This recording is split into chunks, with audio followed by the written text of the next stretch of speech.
Thank you all for being here tonight or today. We're in a daytime, even though it's gotten a little darker and a little more cozy, which is nice, especially from a speaker's point of view. But nobody fall asleep. That's my job, is to make sure that you don't. Quick bit of information, a couple questions. I've asked some of these before. When some of you were here, you early birds, thank you. How many people have seen me speak before here? Okay, how many people have seen me speak in other places? Okay, well, welcome back for those who've seen me before. Welcome for everyone who's new. A quick information for you about my background, because I think it's important to know who's speaking to you. I am 58, I am from New York. I'm moving back here. I just sold my house after 20 years. I'm moving to Manhattan in about 4 weeks, less than that. I started as a rep, an agent for photographers in 1978. Moved into being, just fell into it, the first consultant in the country. And my job has been to work with photographers, mostly commercial photographers, but I've worked in the portrait and wedding industry as well, in the art arena, helping photographers to define their vision, to build their portfolios, and then to build their sales and marketing programs. I've written 2 books. Portfolios That Sell was my first book. Oprah Winfrey's photo editor called it a must-have for every photographer. And then How to Succeed in Commercial Photography, which is the book that I have here, is my second book, which is once again has 7 topics that every photographer needs to put their attention on at any point in their business, for any area. And we're talking about vision, vision, values, team tools, persistence, and faith. I'm an educator. I'm a teacher. I have online teleseminars. I have Clarion Call, which is a coming together of experts in the field for 14 hours for free. So I'm committed to educating photographers. And so I've come to B&H and came here originally because I was invited to come and share this knowledge of information I have. And in the process of presenting for the last 3 times, I realized that a lot of the people that come here aren't yet pros. And I know there's so many questions that people have, because I have more and more clients coming to me now who aren't professional photographers yet. It used to be just professional photographers came to me. Now there are many people through to the digital age looking to get into photography as second careers, and there's so much to think about. So I wanted to put together, and indeed did, this very special program for you on what is it to go pro. So we'll get started. This quote I found the other day on Deb, I believe, Deb Gilbertson, or David posted it on Facebook. Why go pro? This is a quote from Wynn Bullock. At 42, I decided to become a photographer because it offered means of creative thought and action. I didn't realize this. I just felt it intuitively and followed my intuition, which I have never regretted. Every photographer I have ever met has a different reason for going pro. Surprisingly to my clients, most of the photographers that I work with, when I share this with them, haven't been trained. They haven't gone to school for it. They fell into it the way I fell into being an agent. Let's start off by talking about the difference between amateurs and pros. Now, one of the things you might, when you go on to listservs where there are a lot of commercial photographers, there's an awful lot of conversation about all of you come into our business. People are worried. People are concerned. Forget it. You know, just let it go. Don't worry about it, because the majority of people that are photographers in the world of commercial photography and consumer photography don't hold those thoughts. However, there are real differences that they recognize, and I wanted to point out for you, between being an amateur and being a pro. What does it mean? And these are just a few of them. Professional photographers know that they need to develop a body of work versus single images. And let me tell you why. One of the great beauties about being the old broad in the industry, which is what I am, is that I've been around enough to see what the selling paradigm used to be and what the selling paradigm is now. Years ago when I started, the selling paradigm was that a photographer would shoot anything. If you serviced family portraits and or weddings, you could do both. You could do nature, you could do all kinds of things. If you were a commercial photographer, you would shoot food one day, you'd shoot fashion another, you'd shoot a corporate portrait the next day, you might shoot architecture the next, because the people that you worked with, if they liked you, they built a relationship with you. If you shot for them and did a fabulous job and built up a relationship with them, and they had lots of different types of work, which is what their paradigm was back then, they'd give you anything. So the relationship was what what really drew a person to hiring a photographer. Now it's the vision, because corporations have spent so much money branding themselves, having a specific message. Magazines now have a specific message. You maybe have 5 or 6 different food magazines, but when you look at them carefully, they have a different type of visual message that they're communicating. And it's the same thing even with weddings. It used to be just a wedding photographer, but then now you can have the black and white wedding. Now you can have the storytelling wedding. Now you can have the wedding of just found moments. Or you can have the traditional wedding, or half the traditional wedding and half the found moments. And there's a different photographer for every one of those types of weddings. So it's not surprising that the world of photography has gotten somewhat specialized, because doctors have gotten specialized, lawyers have gotten specialized, restaurants have gotten specialized. So pros develop a body of work because clients now ask that you choose a topic and develop a visual aesthetic around it, a visual approach, which we're going to talk about. And that body of work speaks to your topic and your specific approach to that topic. Is that making sense to anybody here? Am I losing anybody? Okay, good. So pros develop a body of work. Now there are a lot of people out there working that would call themselves professionals who haven't done this. But pros, maybe I should say successful pros. Successful pros develop a body of work. So if you're an amateur and you're looking to come into the business, or you're already in the business, then the first place you go to is to develop that body of work. Pros understand the market's needs and selling paradigms. As an amateur, you don't need to worry about that. You're pleasing yourself, as we heard a few moments ago. But when you're looking to please other people, you need to understand what their needs are.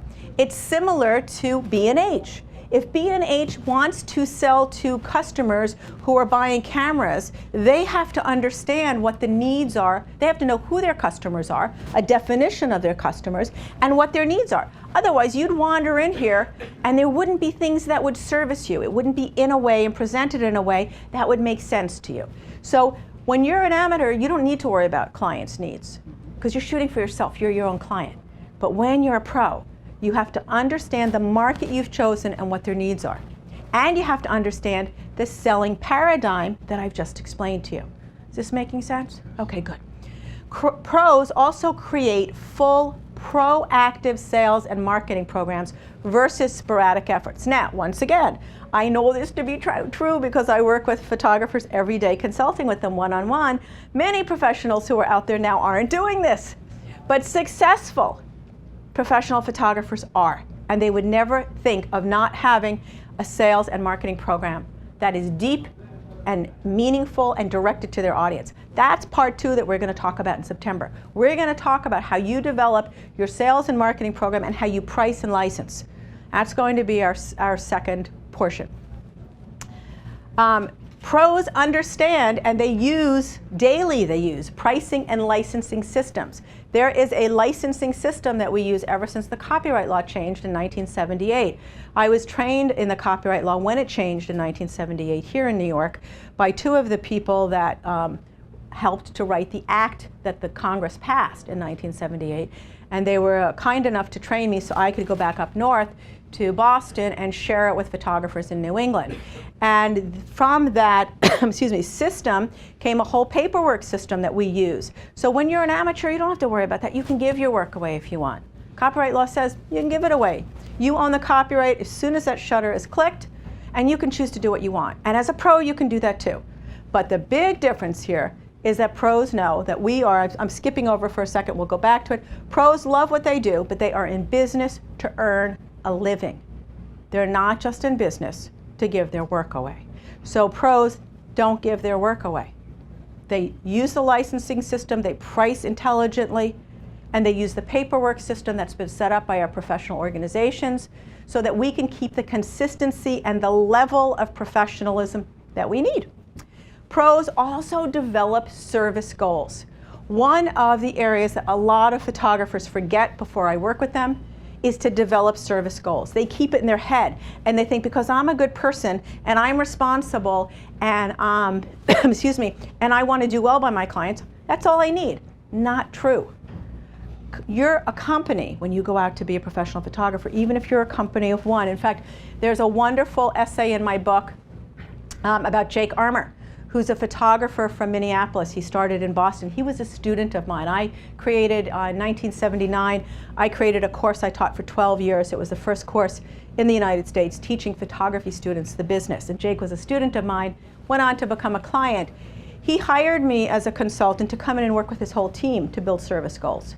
And there's a whole essay in the book that talks about how you can take the whole concept of service goals and work it down for a company of one, because you need them. Because you can't assume anything. You can't assume that your service goals are going to be experienced by your clients until you bring them into light and you work on them. So pros develop a body of work, they understand the market needs, they create full, proactive sales and marketing programs, they understand licensing and use it, they develop service goals, and once again, they may love their business, but they charge for it. They make a living from it, okay? That's something that amateurs don't need to do before they get started. Now, I want to share a quick story with you before we go on to the steps to take going pro. When I started as a consultant, I was the first person in the country. There was nobody I could turn to say, what do I do and how do I do it? I was maybe 24 years old when I became a consultant. I mean, you might think, what did I know? And I think, what did I know? Probably this much more than my clients then. Now I know this much more. But I went to see, I needed help in structuring my own business. So I went to see a consultant at the Small Business Development Office, which is I don't know if they still have them, but it was a leg of the government that helped small businesses. They must still have that, unless they've gone the way of budget cuts. Excuse me. At any rate, I saw a woman who knew nothing about what I did. Nobody knew what I did because nobody was doing it, so how could anybody know what I did? But the point was, she was a business coach, and she said to me, after talking with me, she said, Selina, your number one problem is going to be that you love what you do. And I said, what do you mean? She said, well, it's so clear that even back then that you want to help people and that you have such enthusiasm for this. She said, but what you need to realize is you could give this information away if you wanted to. She said, but what you really need to remember is the reason people go into business is to make money. It's the only thing that defines you being a professional from you not. And that made so much sense to me. She was saying, go off and give any advice you want. But if you want to be in business, make a profit. And it's the same thing I share with you. So if you're going to go from being an amateur to being a professional, make sure you're in it for not only the love of it, but to make a profit and to have a business. Otherwise, continue to be an amateur, and that's wonderful too. Now, if you choose to go pro, as many of you are, here are the steps you're going to need to take. And we're going to go into half of this list today. You need to identify your market. Who will you be shooting for? When we were beginning the day, excuse me, and we were waiting for people to come in, I asked photographers, what are you shooting? Remember? So the idea is you start to ask yourself, what am I shooting and who would buy this photography? You need to ultimately, in order to be successful, and I'm not talking about Annie Leibovitz successful or any of the top shooters, I'm talking about having a profitable business. You need to have 2 to 4 markets that you can sell to. 2 to 4 different markets, and there's never been a photographer I've met that we couldn't find 2 to 4 markets for.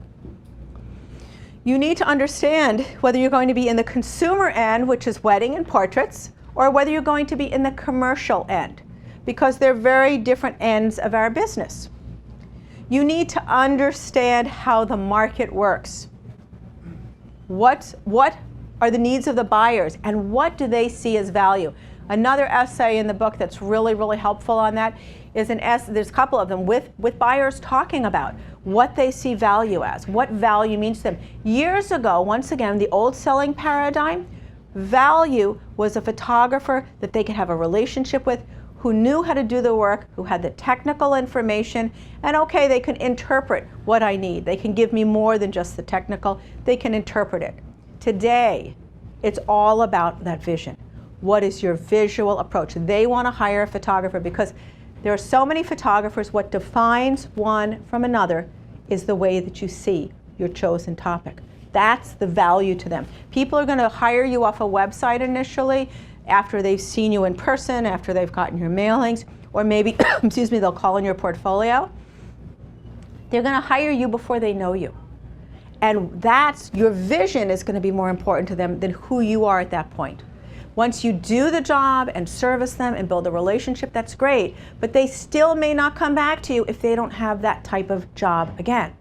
So really, you need to understand the new paradigm of what value is. And beyond that, what does it look like for clients to value? When we do part 2, I'm going to take you right into my in-person visit presentation with clients, and you will see how value is the number one thing we talk about. It's not just the work that they're looking at.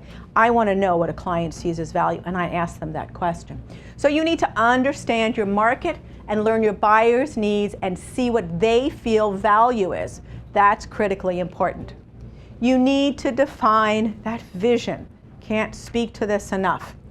And once you define that vision, you need to build a body of work. Then you need to also learn pricing and licensing. How do you price? How do we price? This is the biggest, probably toughest conundrum for photographers. Anybody here who's working in the business now agree with that? Is pricing tough? Who's shooting now? Okay, is that a tough area for you? Why is it tough? It just seems like the standard pricings that have been, the usual for many years are all getting jumbled because there's a lot of amateurs flooding the market. Everything's getting thrown kind of up in the air, and so a lot of clients are using that as leverage to force you down. I mean, even just like Getty on stock places, they use that as leverage even though you're not stock. Right. So there's lots of different paradigms shifting daily. Lots of that is leverage if you're not aware of what your value is as a photographer, okay, with all due respect, right? It's hard for all photographers because things are changing. So what I propose is that once you know what your value is and you've built that value, okay, then you have leverage to say that your rates, which you need to have competitive within the range of what's realistic, have a backing because you've built value. So your value from your visual standpoint, your value from your service standpoint is what enables you to charge fees higher than the people who don't have that and still enable you to stay in the market, okay? So that's, but the pricing structure, hang on for just a sec, thank you. But the pricing structure really is hard for photographers as well because our pricing structure, which we'll go into in part 2 as well, it really is built around a project rate in any area of photography, whether it's wedding, portraits, commercial work. It's a project rate, and that project rate has components that I'm going to teach you, but when it comes to the licensing component, that's a very broad area, and that's what usually tricks photographers and makes it more difficult until they have experience. For any artist, knowing the industry standards, but also knowing your value. And once again, I push the vision because that's what clients see as value. Clients, it's funny. I have photographers that say to me who are editorial shooters, oh my God, if you get $1,500 a day for an editorial shoot for a major magazine, it's a big deal. When I have clients who are getting covers and getting $10,000. Now, why are the people who are getting, covers or getting $10,000, $5,000, even more than that when you're a really, really big photographer, but not talking about the really well-known photographers yet? Why are they getting more money than the person who's barely getting by with $1,500? Because they've defined their vision. They have a vision that the photo editors go to when they think of cover. They think of this photographer. And if this photographer's vision is right for this particular cover, it's there. But if you haven't defined yourself as a photographer in your client's mind with your visual value, you have less to offer, and you just become part of the mix of photographers that are out there. So developing that vision, learning pricing and licensing, setting your base rate. In that pricing structure that we call a project rate, there are 2 components. There's your base rate, and then there's the licensing. The base rate is the fee that you come up with that you use as an internal figure, and it's derived from your overhead expenses, all of your monthly overhead expenses as a professional photographer, and the profit margin equals your base rate. And that is part of the project rate. Don't worry about it now because we're going to learn it in September. But the point is, professionals set a base rate, and that gives them part of the project rate that they need to move forward with so they have a consistency in their pricing. We don't pull it out of the sky. They also develop a paper trail, and we'll go over that. That is the estimate form. You write your estimate figures down for your clients on in any area of photography. There is the There is the purchase confirmation form when an assignment has been agreed to. There is a form that we send out, and then there is the invoice form.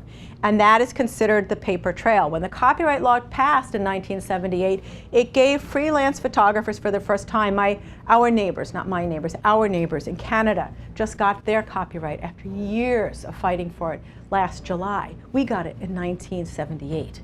Okay? When that happened in 1978, photographers automatically owned the right to assign the usage of their work, but they also automatically had the responsibility to put their terms and conditions to their clients in writing and to put the very specific usage that the client was buying in writing, or they really weren't giving a client what they purchased. So one of the differences between being an amateur and a pro is if you're a pro and charging money for your services, you are relegated by the copyright law to write down what people are buying. What usages of that photograph are you giving them? For how long? Where is it granted? What's the geographic region? That's part of the paper trail. So that's what we're going to learn too. Pros also build sales and marketing programs. There's a difference between a selling program and a marketing program. Marketing supports sales. Sales is a direct introduction to someone, but there are lots of subtleties to it. There are lots of layers, and social media plays in between sales and marketing and ties it all together. But professionals develop a program that has 5 to 7 different ways of reaching people consistently. Consistency is huge. I talk about that in the book. Consistency, if you are not consistent with your efforts, nothing matters. You can put all the efforts into place, you can have your vision, you can choose your market, you can develop your programs, you can have your pricing structures. If you're not consistent with your efforts, forget it. Don't go pro, because that consistency is key. So you've got to keep it going. You've got to develop your service goals. We've talked about that.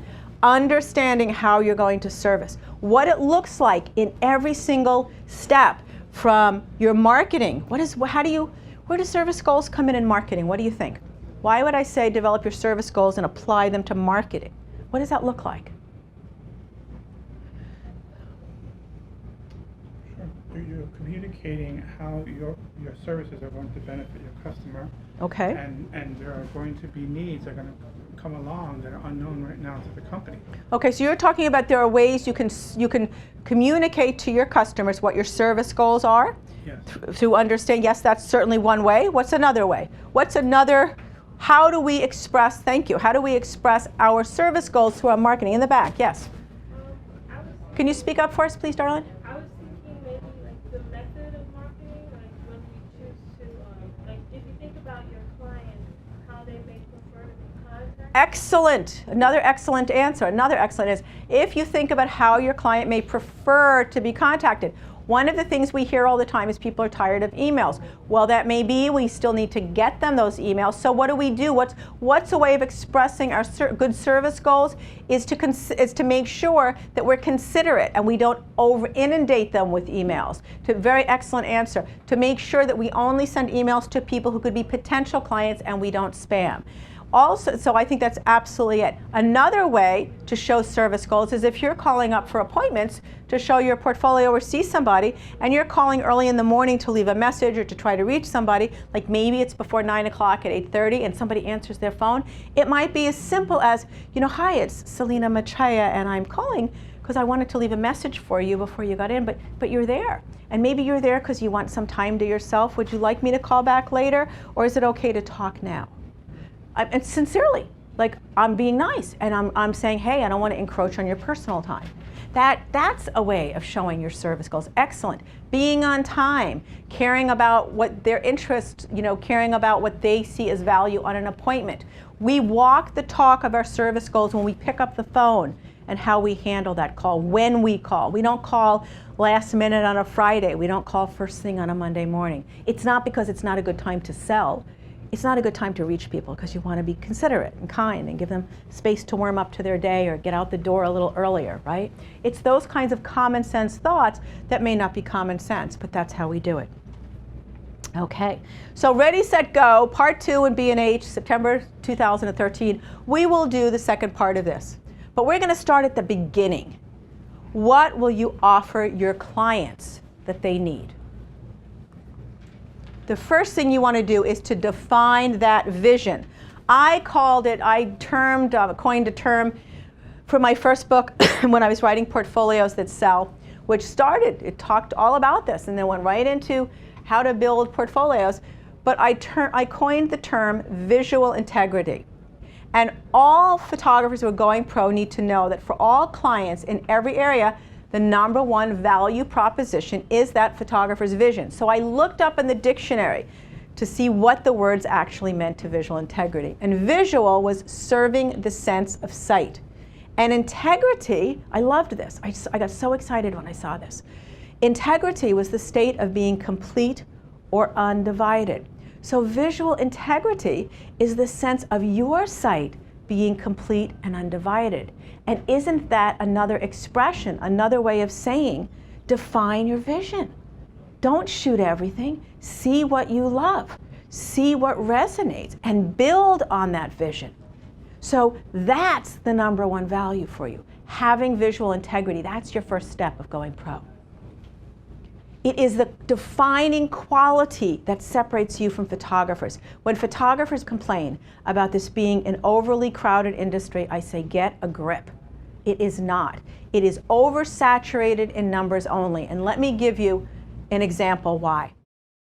If I'm a photo editor at a magazine, medium-sized magazine, in New York, but maybe we're not like the top magazine in the world, I have one level of photographers out from me. These are the people I'm now working with. They've marketed to me, they've proven themselves, they've developed their vision, they've sold to me. We're working together. They've built trust with me. Yeah? You with me on this one? Yeah?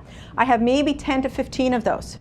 Next level out from me are photographers who are marketing to me, consistently doing all the things I'm going to tell you to do in September, all the ways you got to market, the 5 to 7 things. They're doing it brilliantly, but I still haven't hired them because I got this first level here. But every once in a while, if I have an extra job or something comes along that's perfect for this photographer, or I have something smaller I'm going to trust them on, I'm going to give it to that second group.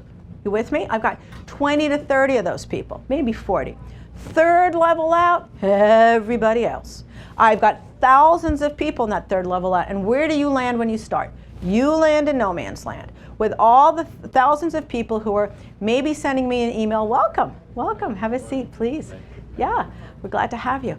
Maybe come and see me and never send an email. Somebody who sends me 4 mailers, direct mail pieces a year. I've got thousands of people. So your job is to get to that second level, because when you get to that second level, there's only 20 to 30 people in there. Now this isn't science, so don't hold me to the numbers, but you get what I'm talking about. And it's a very accurate, I've spoken this explanation. Welcome, have a seat, please.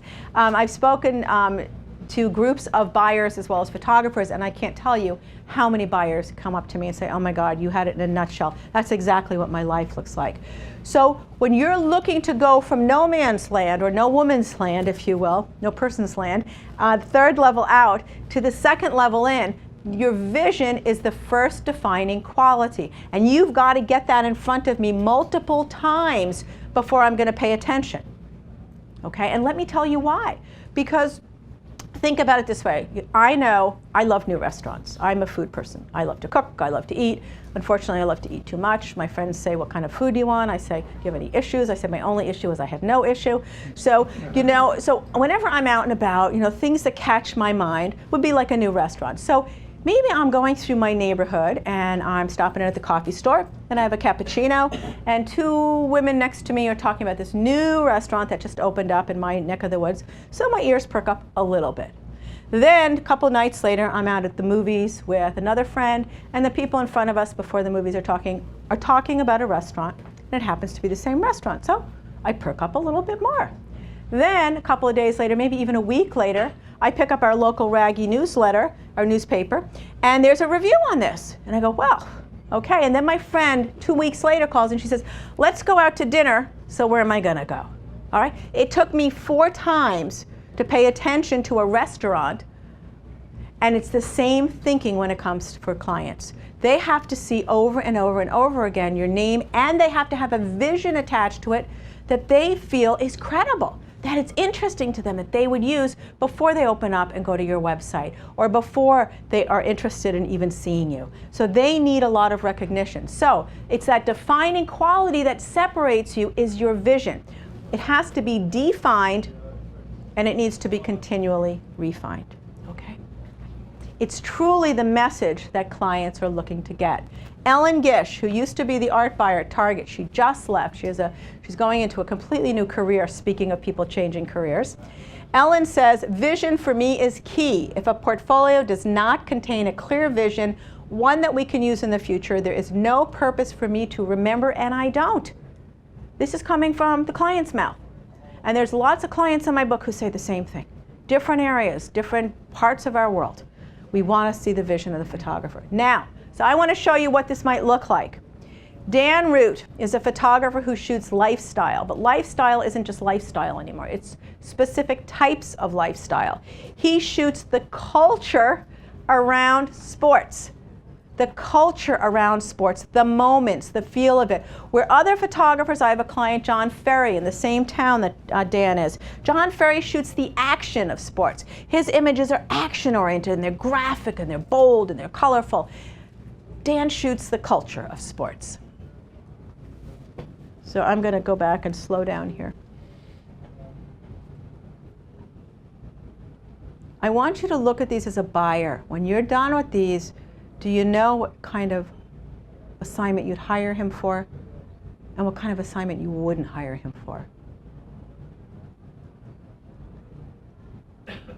And this is just a portion of his portfolio.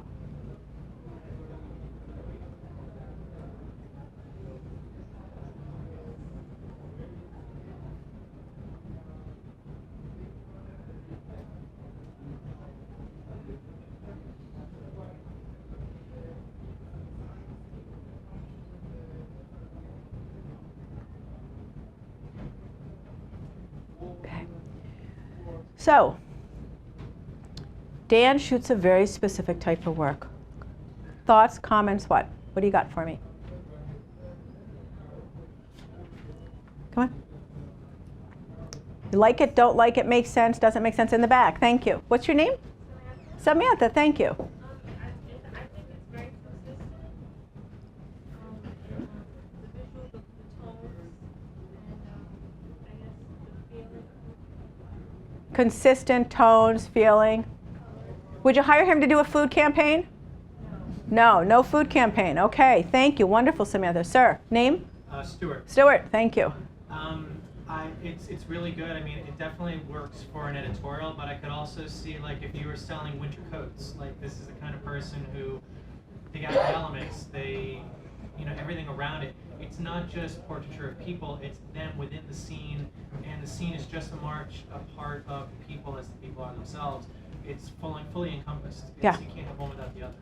Great. And we have, what do we have? When we break it down, we have moments. These are moments, and they're portraits. So he shoots portrait and portrait moments. That's what he shoots around the culture of sport. He's hired by Nike. He's hired by Adidas. He's hired by a lot of sports companies, but as you point out, Stuart, was it? Yeah. Thank you. He could certainly be hired by any other company that wanted to do something out in the elements and wanted Coleman Stoves, REI, anyone who wanted to talk about the culture. And I say culture because look at what's happening here, camaraderie. Support and camaraderie, but look at the way that the life is, the hardness of it, right? What goes on behind the scenes? It's not just the beauty of it. What does it feel like? He takes us there. We feel like we're there. So that's what his strength is. So are you seeing how this gets expressed? He shoots portrait and portrait moments, but lots of people shoot portrait and portrait moments. What defines him is the consistency of his palette, Samantha. Excellent.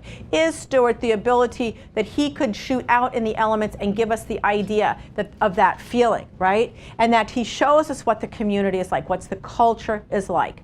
So that's his specialty. And so if you're a buyer, if you're Nike and you want a beautiful hero shot of a sneaker, you're not going to this man.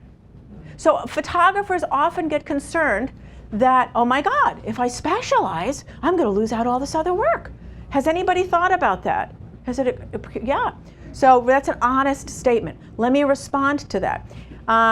What's your name? Nura. What is it? Nura. Nura, are you in a committed relationship? No. Okay, have you ever been in a committed relationship? Yes. So Neuro, when you're in a committed relationship, is it fair enough to say that while you're in a committed relationship, people really go by you that you still find attractive, that are interesting, that you might not want to, you might want to get to know, but you don't because you're in a committed relationship. Is that correct? At least you don't get to know to a certain point. Is that correct? Right. Same thing with photography. There's a certain point where you should be single. There's a certain point you should go out there and be as single as you can be and have a great time with it. And you can go out and you can play with lots of different types of photography. You can enjoy it. You can experience it. But then when you're ready to go pro, you're ready to get married. You're ready to have a committed relationship. You're ready to live with somebody, whatever that looks like to you. You choose your area of photography that you're going to put your focus on. Why? Because A, buyers want it, and B, you know why it's great that they want it?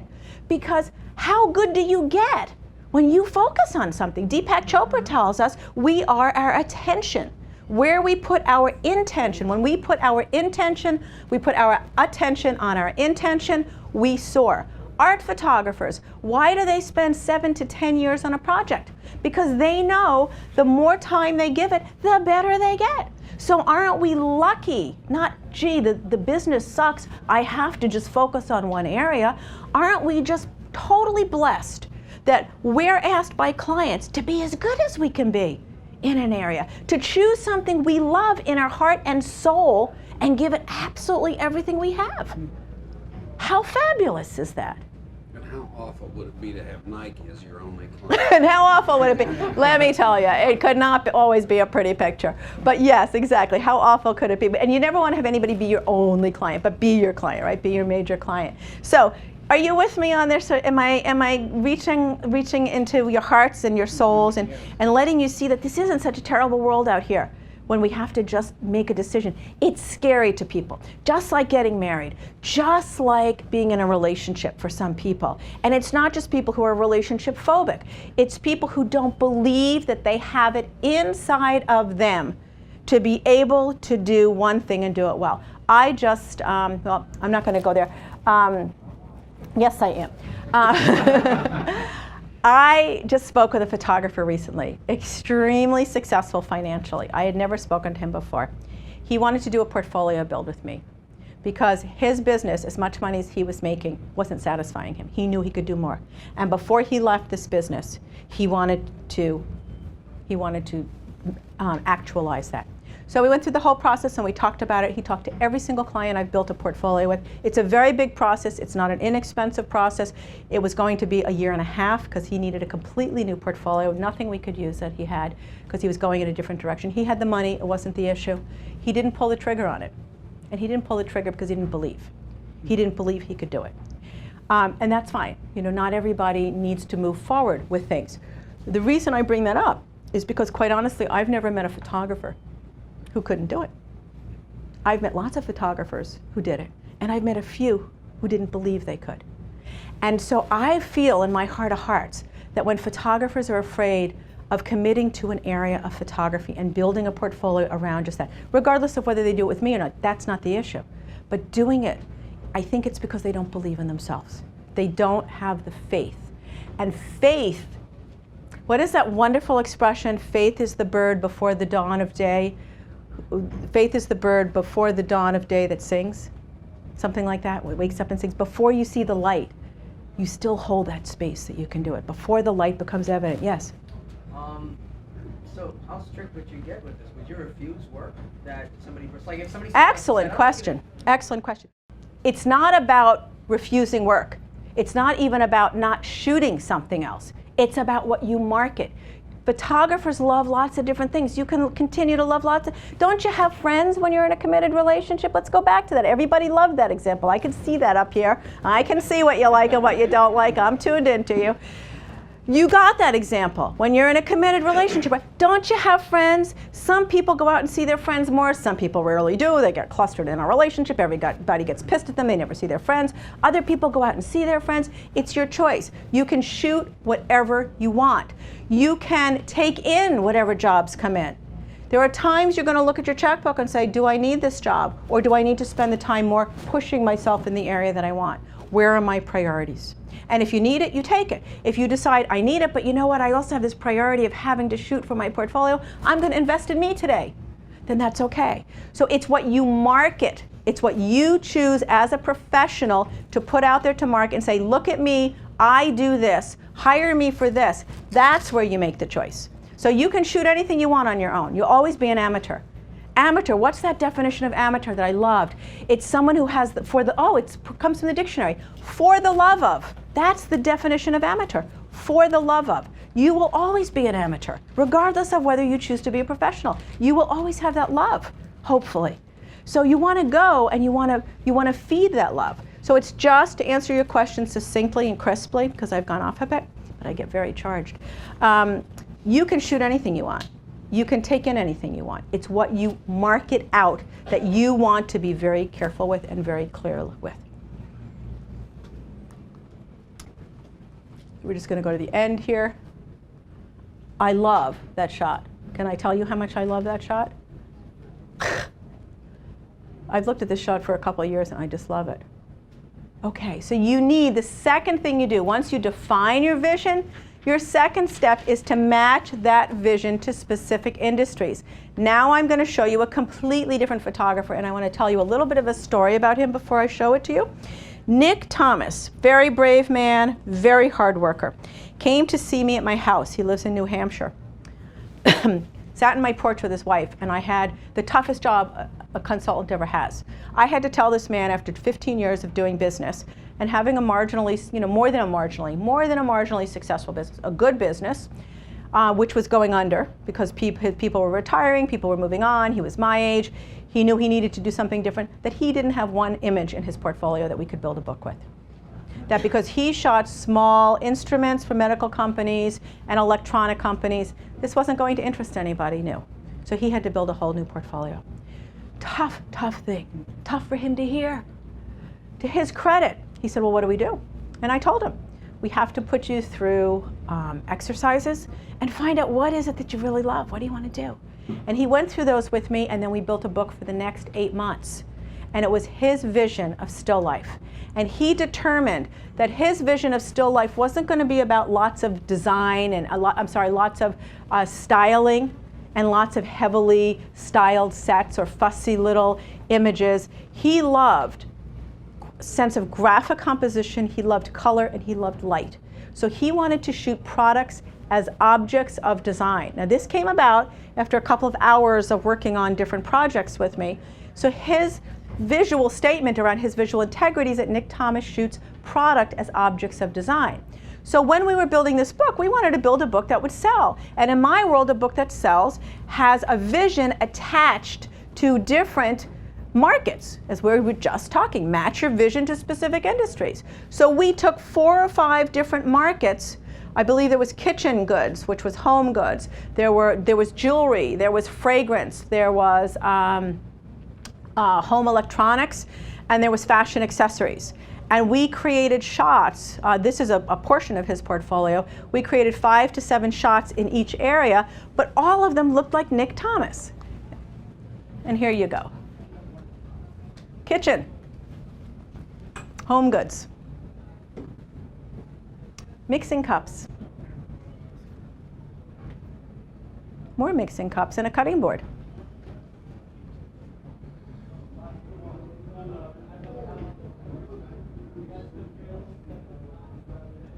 Jewelry.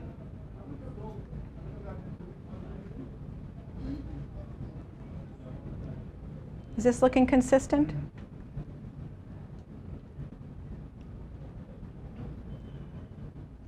Home electronics. Notice how in pagination we go from here to here. That's something we're going to learn next time too. Pagination, the art of sequencing. When I sequence this, look at the shape of this. Look at the colors of this. This takes us from home electronics to jewelry, or from jewelry to home electronics.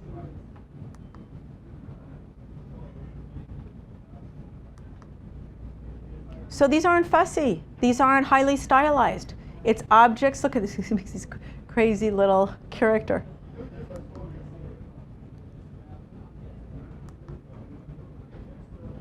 Fashion accessories. Fragrance. This isn't a bottle with lots of flowers and a nice little stand. It looks like it's next to somebody's bed or being held in a hand.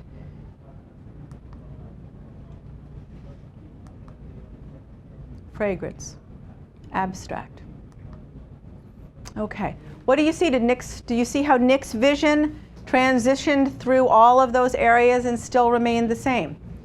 This is a third of his portfolio. His first job came 6 months after he started, which shocked me, because I tell people when you start at somewhere between 2 and 4 years, you're going to start to really, really develop traction, which doesn't mean the first job or first account. No, no, no, no. It means have enough accounts to feel like it's really been worth it.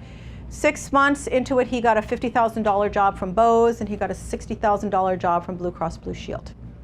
Okay, then there was 6 months with nothing. And I said, well, told you 2 to 4 years, so you got to keep going out there, keep going out there, keep going out there. And it was really hard for him, and he got really frustrated. But he, to his credit, he and his wife, who's his agent, just kept going. They had the next year and a half, they didn't have a day off. And then they were not busy for 2 months. So I want to show you that that's how it happens in this industry until you get enough traction. And there's always times in between jobs where you will have, it's a peak and valley business. It's almost always a peak and valley business. The goal through your marketing is to have the peaks fewer, of the peaks and valleys fewer, so that you have more of a plateau, so you can see where your business is really going to be coming in. Okay, so we're talking about matching your vision to specific industries. How do you do that? You should be looking constantly in magazines at ads and editorial content. Not just because you love magazines. I'm a magazine junkie. But not just because you love magazines. You should try to train yourself. Look at the ads. What's the message of this ad? What's the kind of photography? How would I define the photography? Is it still life like Nick's, or is it highly styled still life? Is it lifestyle? If it's a lifestyle shot, is it like happy family lifestyle? Is it cool subculture lifestyle? What does the buyer, what message is the buyer trying to make? I look at TV only to look at ads, and I rarely do that anymore. I used to look at TV a lot to look at ads when I was newer at this. Annual reports if you're in that business, billboards, websites, catalogs. Look at any medium. If you're looking to do children's portraiture, I know we have a couple people in here, look at publications that have shots of children in it. Look and see what's happening in editorial, because your clients are looking at editorial all the time. They're reading publications like Real Simple, like Better Homes and Gardens, like People Magazine. Look at the ads in there, because that's what your audience is looking at, just to get a sense. Look at your competition, okay? So you should be looking at different industries and seeing where your vision would be appropriate. If you're shooting children, what publications would your visuals possibly be appropriate for at some point? So in your visual research, you're looking for different types of lifestyle and how they're portrayed. What's the message? Who's the target market? You're going to look at the different uses of portrait photography, from consumer to corporate photography, to advertising portraiture, to editorial. How does it look different? Because there is a difference. Advertising is more what we call produced. The images didn't exist before the photographer got a concept on their own or from the client. They hired people, they found locations, they hired models, they hired wardrobe, hair, and makeup. Totally produced. It may be what we call produced to look loose, but it's produced. Editorial or found images. Photographers are sent somewhere to get the best shot they can of something that exists without producing them. And portraiture for the consumers is all about that. So there are different uses, and you need to educate yourself as to what they look like and where does your work fit in. If it's product, is it illustrative or literal? We would define Nick's still life as what? Would you define it as literal or illustrative? Does it look just like the product, or is it his interpretation? Illustrative. Good audience. Absolutely. There are other people that do product very literally. I have another client I'm working with right now. He has beautiful lighting. He shoots products, but he wants to shoot them as heroes, what they look like. He's not interested in Nick's style. And there are people who are interested in his style. So your job here is to determine what markets are using what styles of photography. And the way you understand your market's needs is that industries have specific messages they're delivering to their customers. And you need to remember that each assignment has a specific purpose and a role to play in delivering that message. So I'm going to give you my classic example. Let's look at the car industry. When we're talking about messages, let's see how well this holds up. I don't know if it holds up well anymore, but we'll see. When I say Jaguar to you, what's the message you get as a consumer? What are the words that come to mind when you think of a Jaguar? What? Speed. What else? Grace. What was that? Luxury. Grace. What was that? Grace. Grace. Grace, luxury, Sleek. sleek. Okay, grace, luxury, sleek. Now, when you think of the word Volkswagen, what comes to mind? Exciting. What else? Rugged. Rugged. Inexpensive. Inexpensive. Drivers wanted, right? Wasn't that their thing? They want people who want to drive. But inexpensive. You know, what? Family, okay. When you think of Volvo, what do you think of? Safety. See, everybody said that. They did such a good job, those Volvo people. Everybody says, you don't say elegance, even though they're trying to change. I still see a Volvo, I still see a square car. My kids know I don't like boxy. I used to drive a Volkswagen, I just bought myself an Audi convertible, which when I moved to New York is going to my son, because, you know, I'm not selling it. But I'm not driving in New York either. So anyway, Volvo safety, safety, safety, safety. Do you see what I'm saying? You as consumers have the message.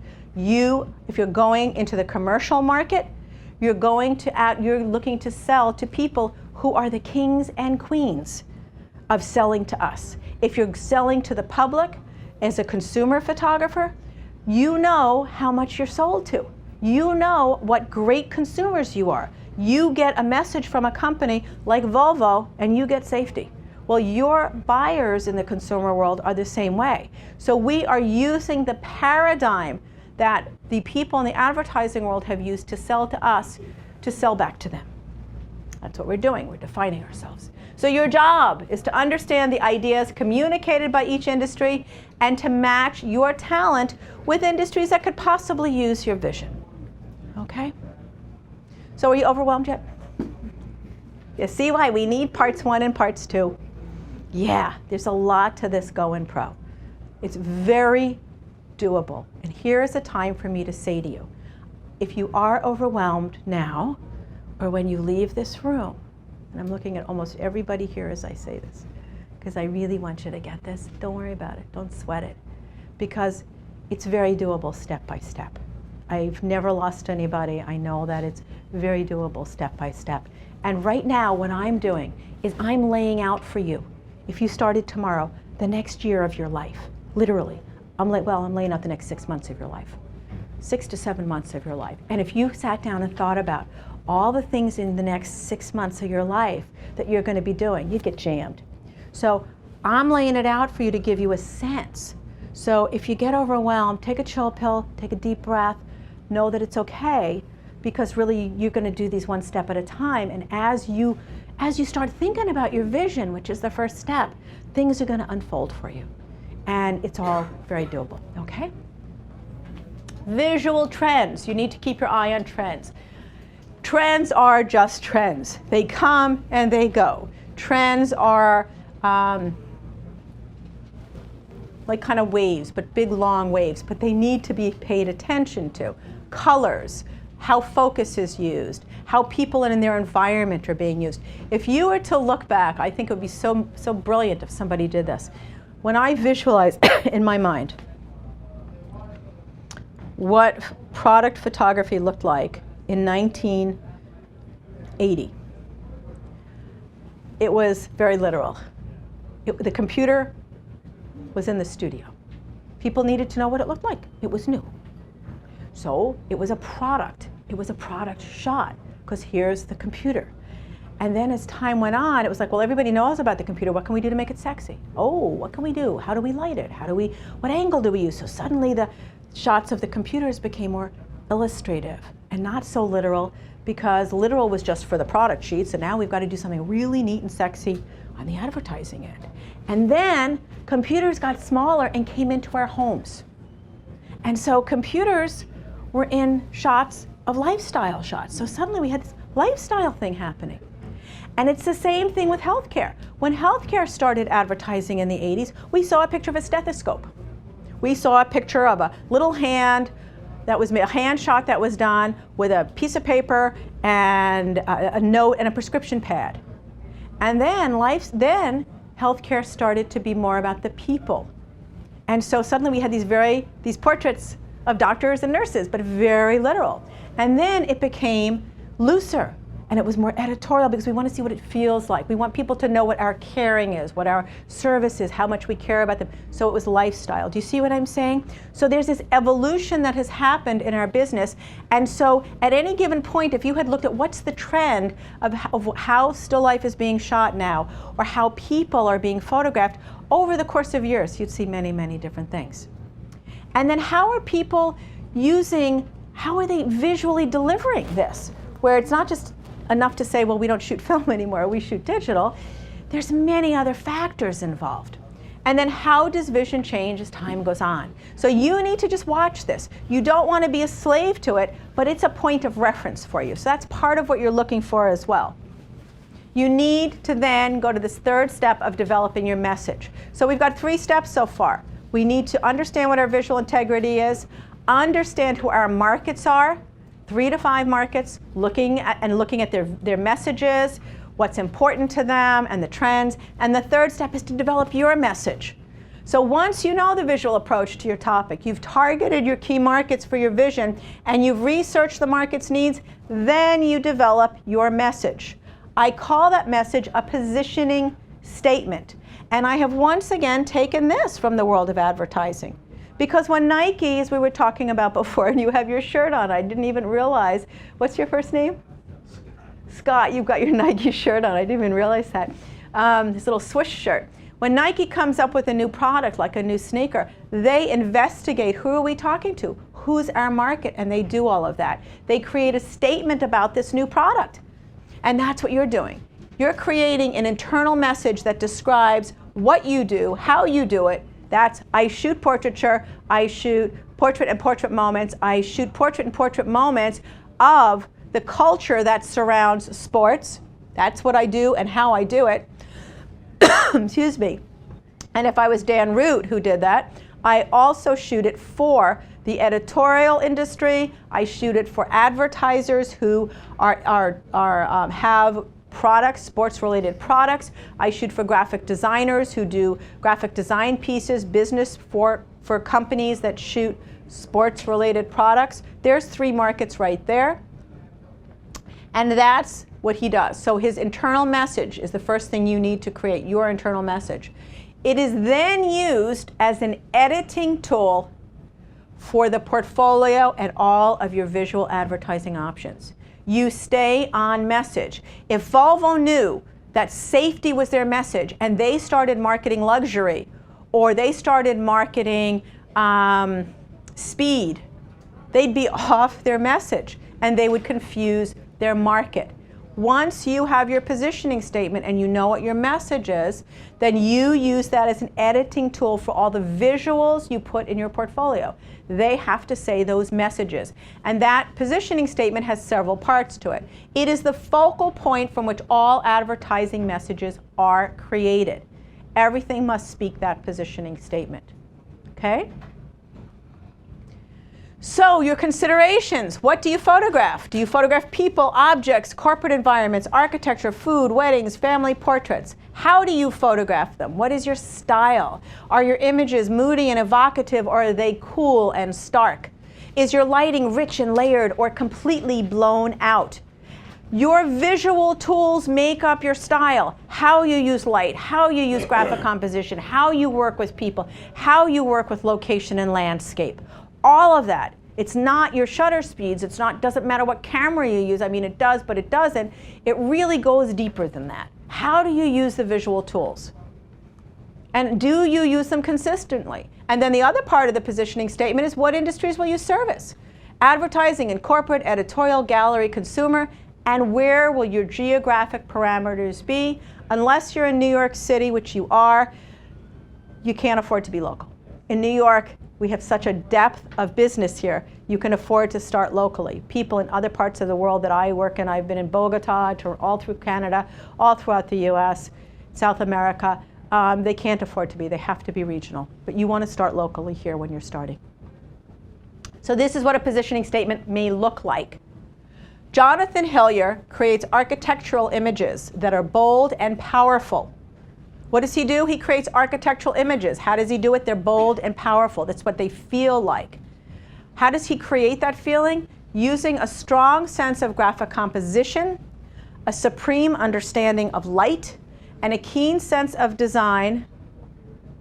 Jonathan focuses on the details of the building as much as on the building's structural integrity. I'm going to ask you to just hold all those because we're videotaping this. That would be great. Thank you. And it'll be on so you can refer to it. So this is a positioning statement. It talks about what he does, how he does it, who his markets are, right? Maybe it didn't say who his markets were. Let me go back. It didn't. It should. So he he creates them for architects and for editorial publications and design firms. So here's his work. See if the positioning statement holds up.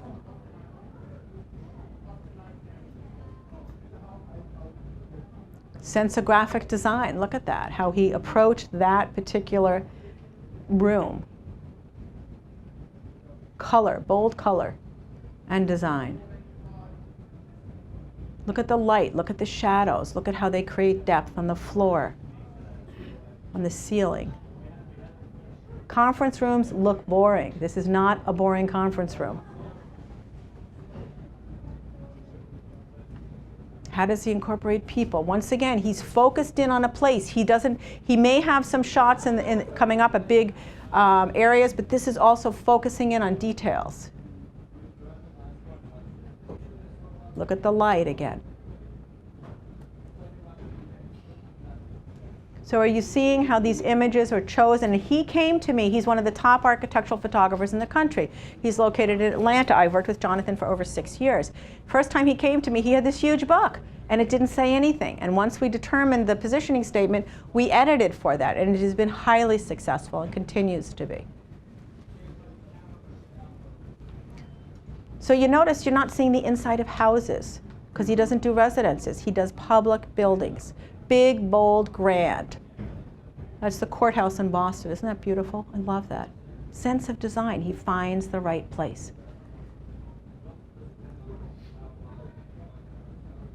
This is the High Art Museum. I'm sorry, it's not the High Art Museum. It's another art museum in Atlanta.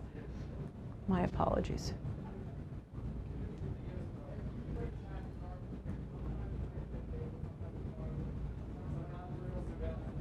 So we chose, even though he has a lot of residential, we chose not to show it because that's not what he wanted. He wanted more of these big projects.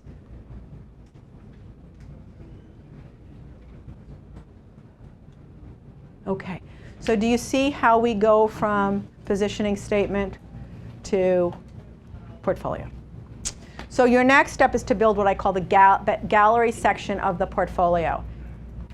And the way you do it is that you choose images that represent your visual statement, your positioning statement, as applied to the chosen industries. They can sometimes be vision statements on their own. Remember Nick? We had, he was a still life photographer, and we had visuals that were, applied to jewelry, applied to perfume, but then there were some funky ones in there. There was the old-fashioned radio. That doesn't apply to an industry. That applied to his vision statement. It was a vision statement in and of itself. Ultimately, and don't hold on to these numbers, but these are guidelines, you need to start with 25 to 30 final images. Every image is a different expression of your visual integrity. Why do you need this many? Because people need to see enough of them to build trust. If you want to do them in spreads, and I'll show you a spread book in a minute, where you open up the portfolio and there's an image on both sides, then look to 12 to 15 spreads. You're not counting images, you're counting spreads. When you start, your portfolio images may come from existing shots as well as from developed new shoots that you do. And what do I mean by that? I mean that you're going to edit in existing work. So once you have your positioning statement as your editing tool, you're going to look at all of your existing imagery and you're going to say, okay, does this shot speak to what I now want to do? It may have been great before, people may have loved it, but I didn't have such a defined direction before. But I have one now. Does this speak to that? And you got to be tough, because I'm tough with my clients. I'm open-hearted. I mean, you can tell I'm not a mean person, but I'm very clear with my clients. I'm very kind. People have said, oh, you can be brutally honest. I'm not a brutal girl, just not who I am. I'm an honest girl. That's important, but I'm not brutal. And you've got to do the same thing with yourself. Be kind, but be honest. Oops, doesn't cut it. This doesn't speak. And if you didn't have the positioning statement in words in front of you, you wouldn't be able to know. So have it in words in front of you. Choose only images that represent the new vision. And make sure then, once you have those images, especially if it's fashion, make sure that the color palette, the style of lighting, and any fashion-oriented details are not dated. Are not dated, okay? You don't want to show a computer from 6 years ago if you're showing product. You don't want to show fashion from 2 years ago. So once you know what your vision is about, these are the steps, what your markets are that you choose to service, what your positioning statement is, and what existing images you may now have from your travels in photography that you're going to retain, that's when you begin to develop new images for your portfolio. And I guarantee you that every photographer I have ever met, and maybe a lot of you in the audience today, start building images before you go through these steps. Anybody who's built images without going through those steps? Who's ready for a book to sell? Yeah, because you just don't know, because it's not been shared with you before. But this is how you build a portfolio that sells, is you take all these steps first. You gotta take these steps. You can't just put your favorite images together and find a market. You're not going to be successful. You have to put in this work. You have to do the tough work. It's a lot of work. But then you start to develop new images. When you develop new images, you list the number of images that you need in order to reach your approximate total of 25 to 30. So you've gone through all of this, you've listened to what I've had to say, you've got your positioning statement, you've done that fabulous work, you sit down, you look and you say, oh, I have 4 images. So I need 21 images. Or you say, wow, look at this, I've got 12 images. I need another 13 images. So that's how you determine it. And then you set a reasonable deadline for new image generation. Somewhere between 2 months to 8 months, might even be a year. As I said, the gentleman I was talking to, he was going to be a year and a half because he needed a whole new body of work at a very high end of advertising and he had nothing. So you need to give yourself a reasonable amount of time, because one of the places that you're going to set yourself up for failure, which I don't want you to do, is to think, well, I can do this, I've got, excuse me, 20 lifestyle images. I'm going to have a whole team. I'm going to do it in 3 months. Doesn't happen that way. Give yourself the time you need. This is a career. You're going to look for 2 images a month. If you're doing still life, to 4 images. Possibly if you're doing architecture, if you can do 1 a week. But most people are around 2 a month. If you're doing lifestyle, it's 1 a month. Next step, once your images are well underway, is to create the physical format for your print book. Now you can have websites. Everybody has a website, and that's important. A website is not enough to sell. And when we talk about advertising and selling in part 2, you'll understand why. It is not. I don't know one successful photographer in any field of the market that doesn't have a print portfolio, whether it's on an iPad or print, and we're still very much into print, with the exception of the folks who are doing motion as well as still, because iPads are great for both, because we like to take photography is very, very, I forget the word that I love so much, tactile. Thank you. Very tactile. You want people to come off the screen. It drives me crazy when I hear photographers talk about how, photography is being diminished and nobody appreciates it, and it's being, people aren't respecting it, and they don't get the value of it, they don't get the importance of it, and all they do is show their work on a one-dimensional screen all the time. Take it off the screen, put it in front of people, let them feel it, let them get a sense of it, let them get connected to it. And take it in front of them, all of your buyers, no matter who they are. So we need physical portfolios. And there are different ways of putting them together. One is a single image, where you have a single image on a page. So it's one, looking at Jonathan's work again, 1. And we're doing, Jonathan's work is a single image because there's so much that's going on there. I don't want to put that next to something else. There's a lot going on there. I want people to take the time to look at it. Okay? You can do a spread format where you take 2 shots. This was Kara Howe. I got hired by a company to work with 8 studios across the country putting portfolios together, and there were 5 photographers in each studio. So it was 40 photographers I worked with one year, and Kara Howe was one of them. And this beautiful still life. So you see, when we put together in a spread, each image in the spread needs to be strong, and together they need to have a common connection. So here the connection is not only through the silver and the medium, but it's through the fact that they're both kitchen items. Same thing here. Look at how the color is used and the shapes are used. They go together beautifully. Same thing here in the food. So you have to do some really good thinking. Pagination, I work on portfolios all the time. I'm actually working on a book with one of our attendees here sitting in the back of the room, Lenny, who's here. And pagination and editing are 2 of my skills. It's something you can learn, and you can learn really easily. It's really an important part. So when you do a spread format, you're putting images together that are individually beautiful and collectively have something in common. You can also do a storyboard approach, where once again we're working with a spread. This is Lisa Metzger's work. She's a people illustration photographer in the advertising realm. But there's something going on. There's a continual theme that happens. So we go from this woman on the beach to once again she's in a different place. But there's something, it's a continuation. And here's another example of that. In 2 images, we've got a story going on, a little story.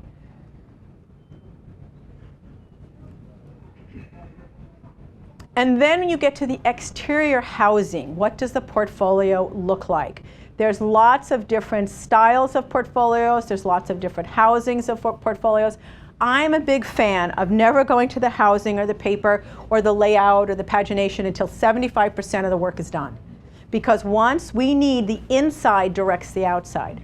Photographers always, and understandably so, It's like I go to buy a car, well, like what color is it going to be? I don't care about the engine, I like the color, But photographers, when they want to build their portfolios, well, what's the outside going to be like? Well, we don't know yet because we got to figure out the inside. So let's figure out the inside and then we'll see what the outside should look like. Because once again, the inside directs the outside. Robert Kent, this is a white book. This is a square book. This is made of a fabric called a Fifield. It's made right in Massachusetts. It's washable leather product. Leather product, she said. I am not an imitation leather girl. I like my fabrics pretty natural. This happens to be washable, and it's beautiful. Robert Kent, everything that Robert Kent does has lots of white around it. He shoots. If you go to robertkentphoto.com, you'll see beautiful still life, people in spaces, and there's lots of white. He wanted his book to be square so that it could fit a horizontal and a vertical on one page. And it's also in what we call a slip case. The book slips out of the case. It's sexy, it's beautiful, it says less is more. You wouldn't expect this guy to have very bright images, right?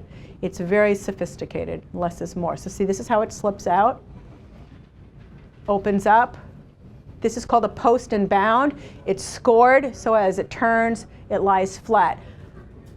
Other end of the spectrum, this is Zave Smith. This was his portfolio. He did family lifestyle. It was happy, happy family lifestyle. It was bright, it was cheery. This is an Asahi silk. This is called a clamshell box.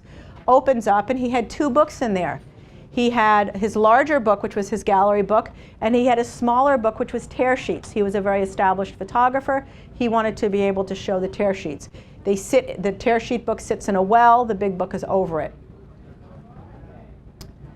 These are his images. So you can see that these were the kind of, let me go back a minute, I went too fast. These images, which were very, people in different situations. It was perfect to have a very bright book for him. This was Elliot Crowley's book. Elliot did really beautiful advertising. He wanted to do something very different. I wanted to show you how his books fit into the box, the orange box, and the orange box fits into a travel bag. And you notice on the travel bag is his tag. It was visually branded together. This arrives at somebody's office. They're going to pay attention. It's not just a black portfolio box. And it speaks to the work that's inside of it. He had it designed in a way that it was one continuous feed. It opened up, but then once you opened it, it was an accordion, and you could unravel it, and it was printed on both sides. Then you can also choose to have single images that are put together bound together in a flat case that is held together by some sort of, in this case, this was bone, excuse me, and it sits in a box. So inside, when you open up the little bone clasp, it's just a flat case, and inside are individual images that people can come out, and look at, and that's a single image portfolio as well. So going pro. Once you go pro, you will be putting your attention on vision, value, team, tools, persistence, and faith. So we've looked at the different steps that you need, but what are the different places you're going to put your attention? You're going to put your attention always on your vision. And your vision is going to change over the years. The vision you bring to clients as much as the vision that you bring, that you have of your business. Your vision of your business is going to change. What your vision is when you start out is going to be different than 5 years from now. Value is a place you're going to want to bring your attention. The value you offer clients mid-career is different than the value you're able to offer them when you're in business for 20 years. What clients see as value now might not be what the value proposition is in 3 years. Your team, the team you need when you start out, maybe your best friend who acts as an assistant and a friend of yours, somebody's wife who's an accountant who helps you out. And as your business grows, your team may be stylists and hair and makeup people and a full-time assistant and a production person, or it may just be you, an assistant and an accountant. How you team with your clients is going to grow exponentially as you go along, as you come into your comfort level. The tools you use, I don't just mean your camera equipment and your lighting. I don't just mean your marketing tools. Those are important, those are going to change, but your people tools, your skills, your service tools, your attitudes, how positive you are, how experienced you are. Those are the tools that are going to change. And so you need to bring your attention to all of these places. Your persistence. There are times you're not going to be as persistent as others. Persistence is a developed tool. It's a discipline. And it's not one that you're born with. It's one that you choose to develop. And faith.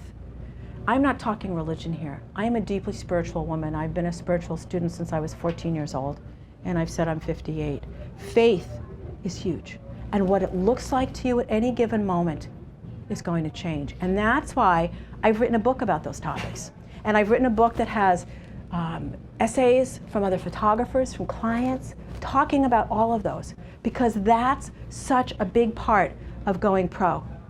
Having your attention on vision, value, team tools, persistence, and faith. And so I want to read you a statement, and then I'm going to take questions, okay?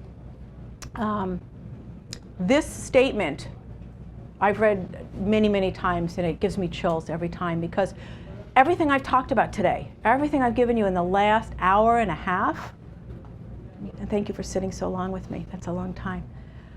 Everything I've given you means nothing without a commitment. So let me read this with you. In fact, you know what I'm going to ask you to do? Will everybody just indulge me for a minute, because you've been sitting here for an hour and a half? Close your eyes. Take a rest. Give yourself a break. And just listen along with me, if you would. Put everything down. Just take a deep breath, because this is very, very important. And I'd love you to just take this in on every level that you can. Thank you. Until one is committed, there is hesitancy, the chance to draw back. Always in effectiveness. But concerning all acts of initiative and creation, there is one elementary truth, the ignorance of which kills countless ideas and splendid plans. And here's the truth. The moment one definitely commits oneself, then providence moves too. All sorts of things occur to help one that would never otherwise have occurred. A whole stream of events issues from the decision, raising in one's favor all manner of unforeseen incidents and meetings and material assistance which no man or woman could have dreamt would have come their way. I have learned a deep respect for one of Goethe's couplets. Whatever you can do or dream you can, begin it. Boldness has genius, power, and magic in it. Well, there you have it, crew. Pretty amazing words, huh? Yeah. Now, two things I'd like you to keep in mind. I am here tomorrow to work with people who want to work one-on-one for an hour. You can see me afterwards. I have books here that I would love to sell to you because there's lots of wonderful information. But before we go to either one of those opportunities, I want to take your questions.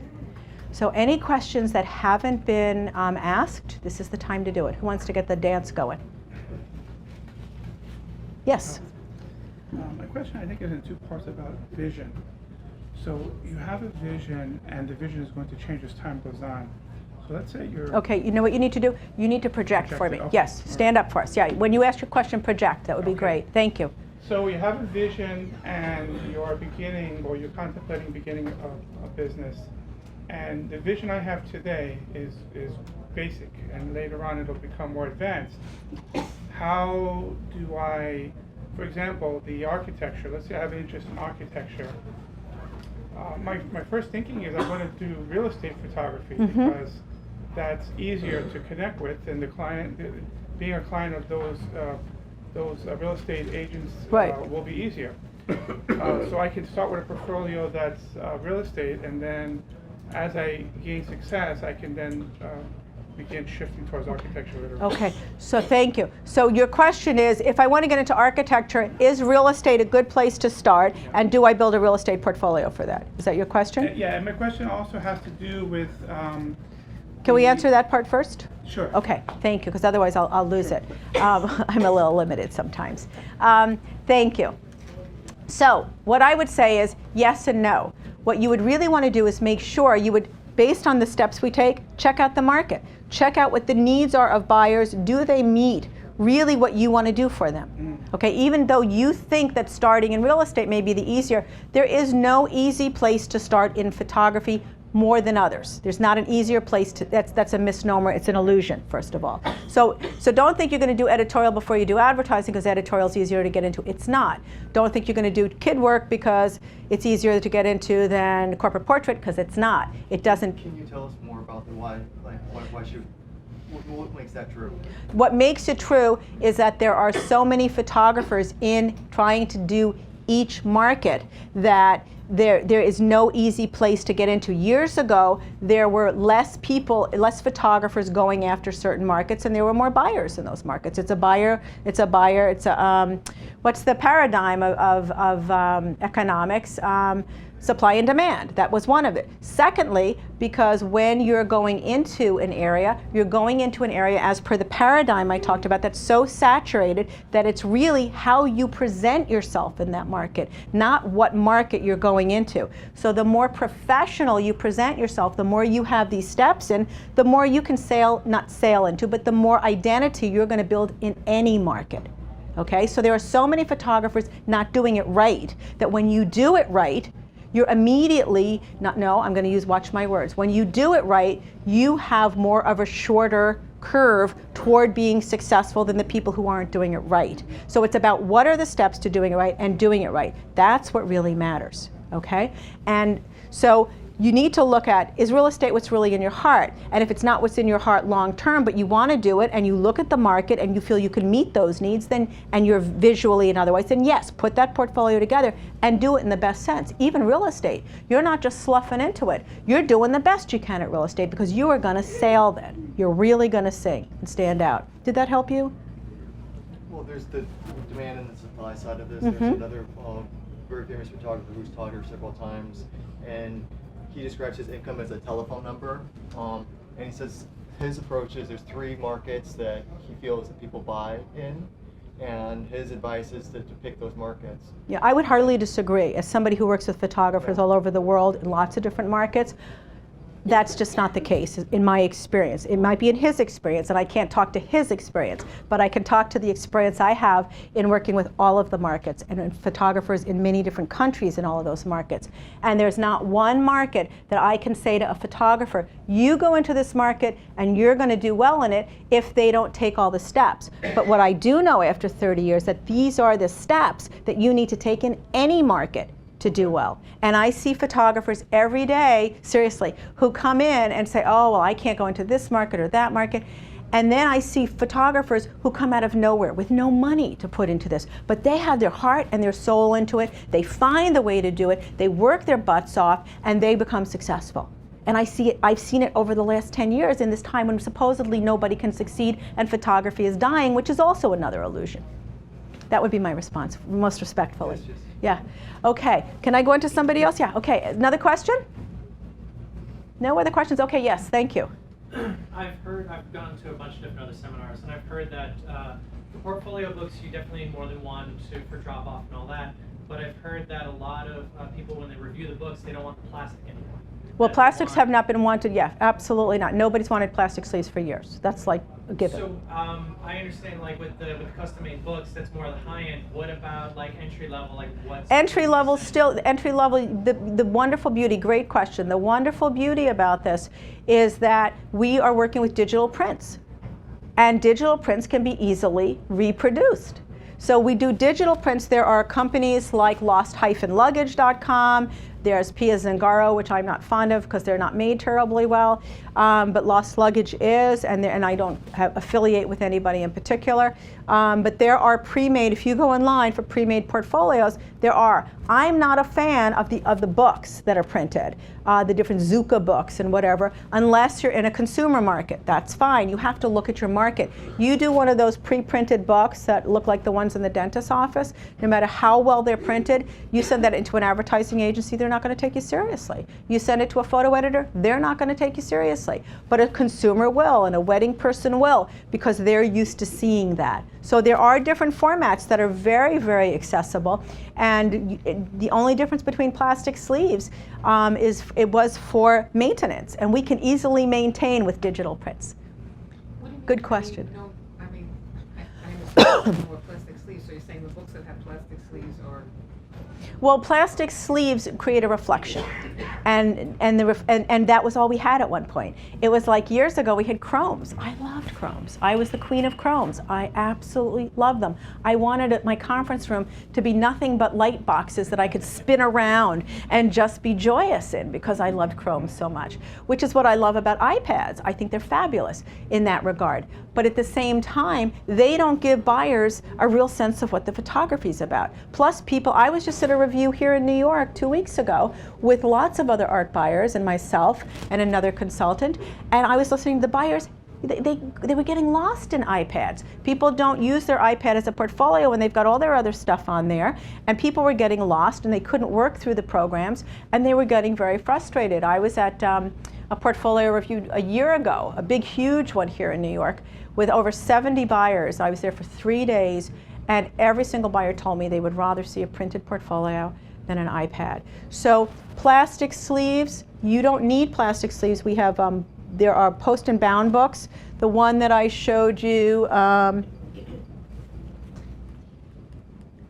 let's see. Okay, Robert Kent's. Do you see the screw posts?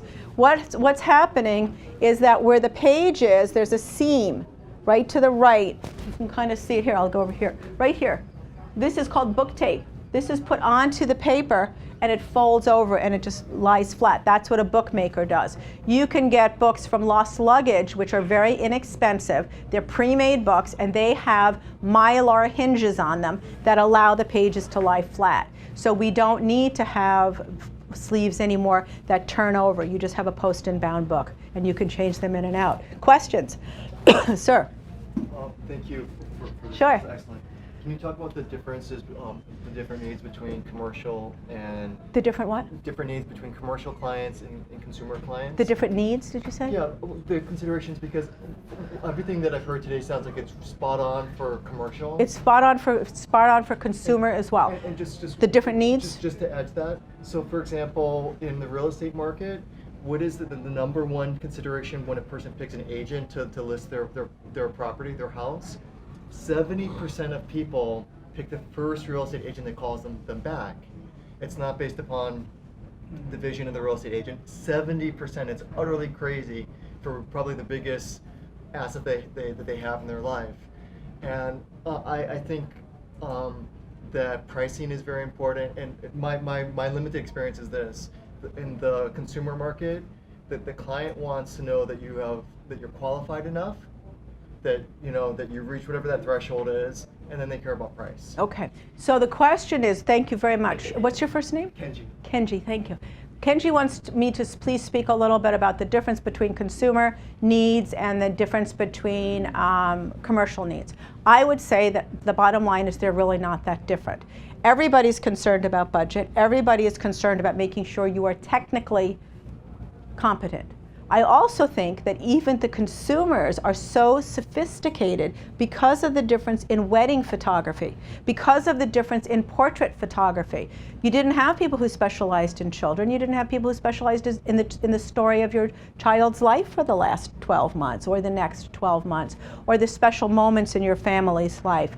So I think consumers as well as commercial people really do want the same thing, and they really are very sophisticated. Now, within that realm, individual people, because I don't believe everybody can be lumped in one category. Some people are more concerned about money than others. Some people are more concerned about the visual. Some people are more concerned that your children are safe with them.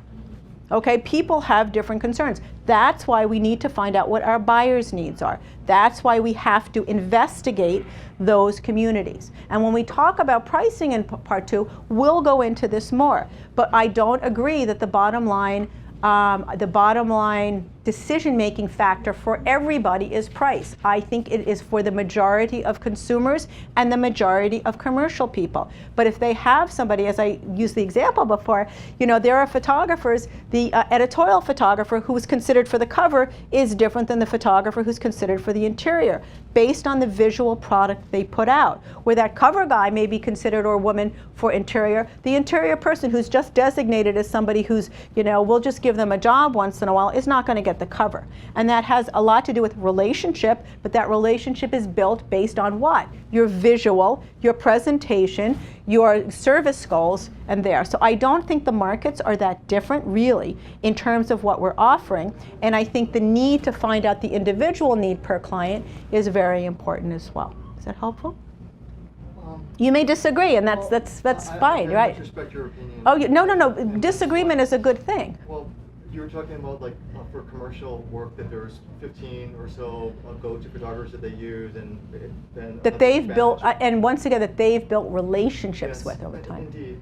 And for the consumer market, again, in my much less experience, I don't see people looking at 30 different photographers. No, you're absolutely They're correct. looking at a handful. The first thing is they like the work, the competence. Mhm. The second thing is talking with you, can they get along with you? And then it's pricing, and it's those three things. I would agree. I would agree that, can they talk to you? Can they get along with you? I think you're shortchanging your consumer market and thinking that they don't care about the visual. And you didn't list that. You listed. Competence or. Well, for me, competence and visual are really different. Anybody could be competent and not be visual. To be visual is on top of competence. So I agree with you, absolutely. Your consumer market is looking at less people, but I think they're still interested in all those qualities you stated, plus the visual, and I believe the commercial market is too. So it's how you present that to people, and thank you for that. That's really helpful. We need to wrap this up in just a minute. Is there very important questions here? Very important question, yeah? Yes. For your book and the photos within, should they be more towards the natural side? And what I mean, very little post-processing. Oh, good question. Yeah. So you get it in your camera, and that shows your skill as a photographer, not as someone who uses a computer. It depends on what your vision is. Very excellent question. Excellent question. Thank you. How important is post-processing? How do you use it? How should you show it as natural? Better, right? It depends. If your vision is all about natural, that this is what I get, then that's it. If, however, your vision has to do with post-production as a creative tool, which many people utilize, absolutely, post-production is fine. It's a wonderful creative tool. If you want to have part of your color palette is about post-produced colors, post-production color palettes are completely different than CMYK color palettes, then that's important. Mixing the two doesn't work. That's one of those visual tools that we talked about before that really builds consistency, is how you use color. So you need to think about who you are as a photographer and what your vision is and what are the tools that support it, and then use it, okay? So I want to take a moment and just thank you very much for coming. I want to encourage you to look for the video. I want to tell you how you can reach me, okay? I'm Selina at selinamaitreya.com. You can look online to see the proper spelling, or look at the book and get the proper spelling. Facebook me. I have an open Facebook page with over 1,500 people, including my kids who are on there. I love Facebook. I tweet. I'm Selina Maitreya across the board. I have a group called Photographers Steps to Success. It's an open group. You're welcome to join on LinkedIn. And you can find me by Googling, and if you Google, you be prepared to sit there and see many, many, many pages of information. So I want to thank you for being here today, and come see me if you want a buck. Whether you're a hobbyist or a professional, B&H has the answers to your questions. Experience a world of technology at our New York City Superstore. Connect with us online or give us a call. Our staff of experts is happy to help.